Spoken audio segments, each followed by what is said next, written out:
Mine did. Oh. What's going on, everybody? This is Patrick from Porter's Unboxings, as you know. And guys, we have a special guest. We have Mark Boy 316 in the building once again. Happy 316 day today, March 16th. And sadly, Stone Cold is not on this pay-per-view. No, damn. I mistimed that one, damn it.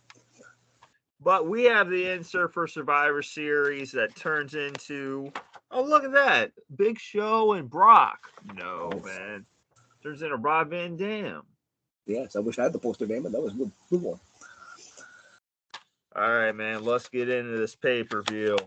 The Sunday Night Heat match should not have been there. It was just a match. What Redmond team is this? Goldust and the Hurricane against Regal and Storm? Are you kidding me? What is this? However, I will credit the DVD. They actually had quite a few extras back when DVDs had extras on them. So pretty cool extras. All right, getting to the results. We have the Un-Americans versus William Regal, Goldust, and the Hurricane. Yes, and Regal and Storm get the win. Terrible match. Jeff Hardy and the Dudley Boys and Spike defeat 3 Minute Warning and Rico. Now, I was saying to myself, who in the world is 3 Minute Warning? I had no idea they were Roman Reigns related. At this time, no. I guess nobody knew. So, great tables match. Oh my god, Jeff going nuts in this match. Swanton bomb off the balcony to a table. Oh my god, man, like holy crap, man. And this was a time where the brand extension was a thing, and it was actually working the first time they had the brand extension. And Devon Dudley comes out at the end and gets reunited and puts Rico through the table to get the win in a nice elimination tables match. This was brutal from top to bottom, action packed. My god, man, what a match. Yes. Then we have Billy Kidman versus Jamie Noble. Jamie Noble for the Cruiserweight title. Stinker of a match. Ooh, you didn't like it. Ooh. No. I thought it was a okay match. Could have been a SmackDown match, but for what it was, a title change. Kidman got the win, right? Yeah, with the Shooting Star Press. And here's the back if you guys didn't see it yet.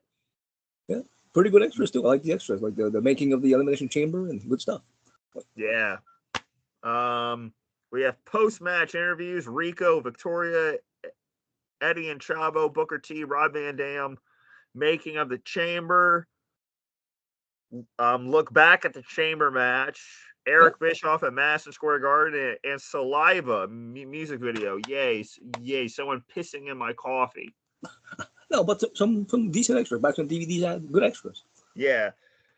And then Victoria versus Trish Stratus. Great match here. Great match for the time, but usually the women's match was 2-3 minutes. This was actually a 7-minute match. They packed in a lot, and Victoria had a bloody nose added to the match. Trash can lids, an ironing board, candlesticks, chairs. My God, man. For a women's match, at this point in time, Trish had really just come into her own, and she had put the work in. She was just a manager in Eye Candy a few years back, but this was a match that really helped set the pace because they would keep going with Victoria and Trish on Raw and hardcore matches. They'd have Jazz come in who could wrestle, Molly who could wrestle.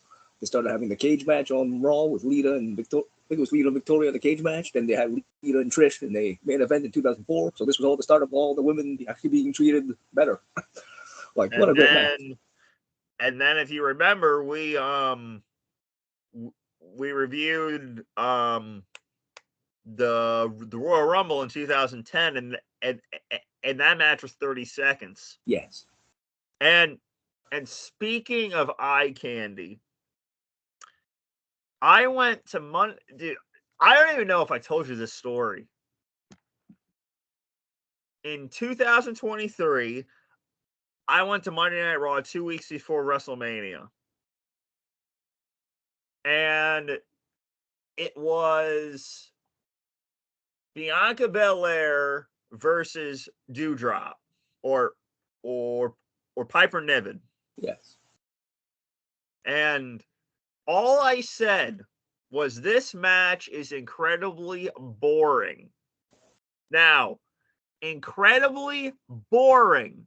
This woman turns around to me and says, all you men think that the women in WWE are only there for sex appeal. Did I say that? No, they did not come out of your mouth. You said it was boring. No, I said it was boring. All you men think they just shake their ass and shake their boobies.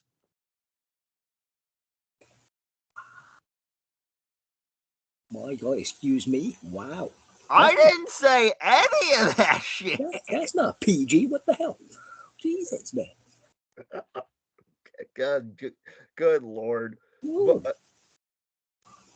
But then, well, I kind of like it, and I kind of don't.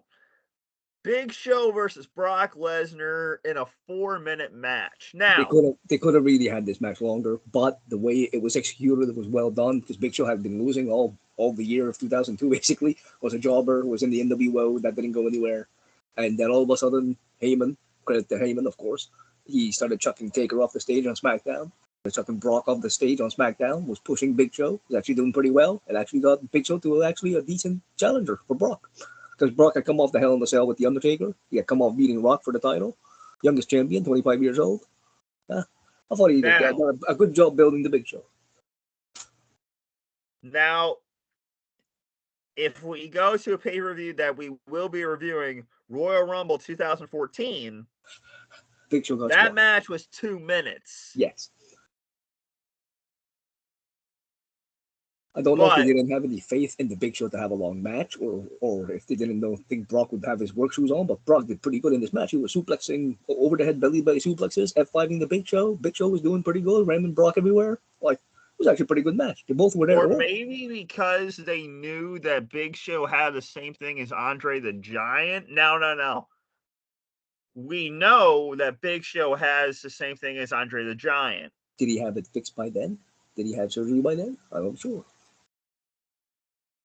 Probably that's why they didn't do a long match. But I do like the ending. I do like the ending. Like the referee gets knocked down. Another referee comes down. Heyman pulls the referee out at a 2 count. Brock can't believe it. The announcers can't believe it. Chokeslam on the chair. 1, 2, 3. Pretty good ending. I like the way it turned out. Very good ending. But they could have had a longer match. Like Christ, you could have put this an 8-minute, 10-minute match at least for a WWE title match. And why is this in the middle of the card? I can see why, because you get the Chamber coming up. But okay. Now, yes, it's the last first 2 matches here. My God. But I call the next match the match of the night. The SmackDown 6. Chavo Guerrero, Eddie Guerrero, Rey Mysterio, Edge, Benoit, and Kurt Angle. Holy crap, the talent in this match. Go look at No Mercy 2002. Edge and Rey against Benoit and Angle. Great friggin' tag match. The best match on that card. And that's saying something because there's a Hell in the Cell on that card.